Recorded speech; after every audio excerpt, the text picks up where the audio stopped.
امام راضی ایک یتیم کا تذکرہ کرتے ہیں، جب اس کا والد دنیا سے چلا گیا تو ماں کے تن پہ جو قمیض تھی وہ جگہ جگہ سے پھٹی ہوئی تھی۔ ماں سے کہتا ہے ماں اگر رخصت دو تو چچا سے آپ کے لیے قمیض نہ لے آؤں۔ ماں نے کہا بیٹے تو عرب کی روایت سے واقف نہیں، تیرا چچا تجھے قمیض نہیں دے گا، دھکے دے گا۔ بچپنے کی معصومیت تھی کہ محبت میں ماں سے الجھ بیٹھا، کہتا ہے ماں کیوں نہیں دے گا، میرے والد کا بھائی ہے، بہت سارے حق بنتے ہیں۔ جب ضد بڑی تو ماں نے اجازت دے دی۔ یہ بچہ چچا کے دروازے پہ آیا، دستک دی، چچا کے بیٹے باہر آئے اور یہ ان سے باتیں کرنے لگا۔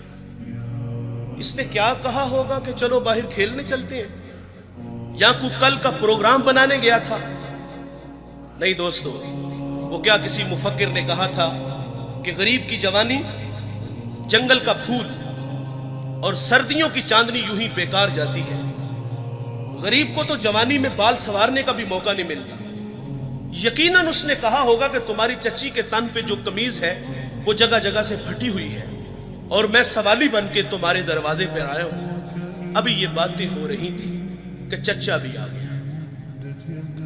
چچا نے بھتیجے کو دیکھا تو کیا پچھلا بھائی یاد آ گیا؟ نہیں۔ کیا آنکھیں نمناک ہوئیں؟ نہیں۔ کیا دل میں کوئی گداز اترا؟ نہیں دوستو۔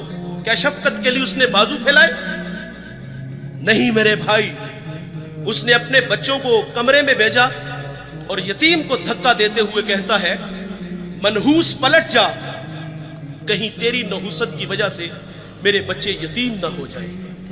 آپ گینا دل ٹوٹ گیا، آنکھوں سے آنسو بہہ نکلے۔ آقا فرماتے جب یتیم روتا ہے تو اللہ کا عرش بھی کانپ اٹھتا ہے۔ یہ دکھتا ہوا دل لے کے واپس پلٹا، سرے راہ حضور کے غلام سے ملاقات ہوئی۔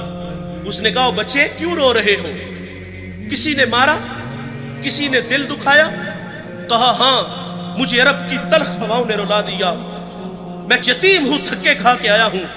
تو کہا بیٹے گھبرا نہیں، اس دنیا میں وہ آ گیا ہے جو دکھیوں کے دکھ بانٹتا ہے، جو بے سہاروں کو سہارا دیتا ہے، وہ نبیوں میں رحمت لقب پانے والا، مرادیں غریبوں کی بھر لانے والا، وہ اپنے پراؤں کا غم کھانے والا، مصیبت میں غیروں کے کام آنے والا۔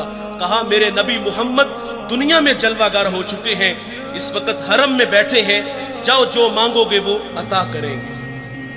یہ بچہ گھر آیا، ماں نے کہا بیٹے تجھے منع کیا تھا۔ کہا ماں تو نے سچ کہا، لیکن ماں عرب کا معاشرہ ابھی اتنا بھی بے رحم نہیں ہوا۔ سنا ہے ماں ایک ایسا ہے جو جھڑکتا نہیں، ایک ایسا ہے جو جھولی بھرتا ہے۔ ماں کہتی بیٹے وہ کون ہے؟ اس نے کہا زمانہ اس کو محمد صلی اللہ علیہ وسلم کے نام سے جانتا ہے۔ جب حضور کا نام سنا تو ماں چونک سی جاتی ہے۔ کہا بیٹے نہیں جانے دوں گی۔ کہا ماں کیوں نہیں جانے دو گی؟ تو والدہ کہتی سنا ہے جو اس سے ملتا ہے وہ اپنی باتیں بھول جاتا ہے اور اس کے دین دھرم کو قبول کرتا ہے۔ اس نے کہا ماں میں نے قمیض لینی ہے، دے دے گے ٹھیک، نہیں تو لوٹ آؤں گا۔ یہ بچہ حضور کی خدمت میں حاضر ہوا۔ اس پہ کچھ تقاضے بنتے تھے، مانگنے کے کچھ آداب ہوتے ہیں نا۔ سائل ہمارے دروازوں پر بھی آتے ہیں اور کیا کچھ نہیں ہمیں کہتے، سیٹھ صاحب، شیخ صاحب، مولانا صاحب، کاروبار کے لیے دعائیں، بچوں کو دعائیں، پھر مٹھی آٹا یا 2 آنے ملتے ہیں۔ اس بچے پہ تقاضا بنتا تھا پہلے یتیمی کا داغ دکھاتا، پھر اپنوں کے رویے بتاتا، پھر سرے راہ ملنے والے حضور کے غلام کی کہانی چھیڑتا کہ میں نے سنا ہے آپ کے بارے میں، آپ بڑے رحیم ہو، بڑے کریم ہو، مہربان ہو، جو مانگو عطا کرتے ہو۔ اتنا تو حق بنتا تھا، لیکن دوستو اس بچے نے کوئی ایسی بات نہیں کی۔ اس نے آگے کہا جناب والا میں نے آپ کے دین کو قبول نہیں کرنا، میں آپ سے ایک قمیض لینے آیا ہوں، میری ماں کے تن پہ جو قمیض ہے وہ جگہ جگہ سے پھٹی ہوئی ہے۔